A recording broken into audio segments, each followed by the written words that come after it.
Goeiemôre julle wonderlike mense. Hoogtepunt van die jaar, want Ontbytsake is 25 jaar oud. Kan julle dit glo?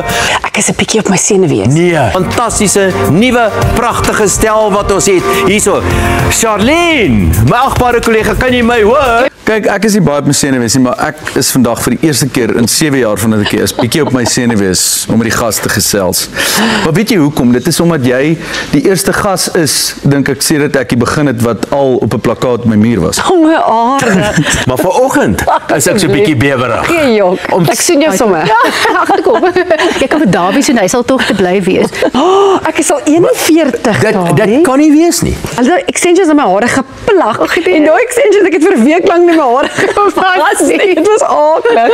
Ek glo, omdat my kinders groot word in die stad en by die liggies, vat ek hulle graag platteland toe en na die Tankwa Karoo toe en Weskus toe. Leon, is dit pragtig. Kyk hoe mooi lyk dit hierso. Nee, kyk, ons lyk goed. Jy berei nie eintlik voor. Jy doen nie eintlik navorsing nie. Jy vra soms, jy hou daarvan om nie eintlik veel te weet van jou gaste nie. Welkom julle.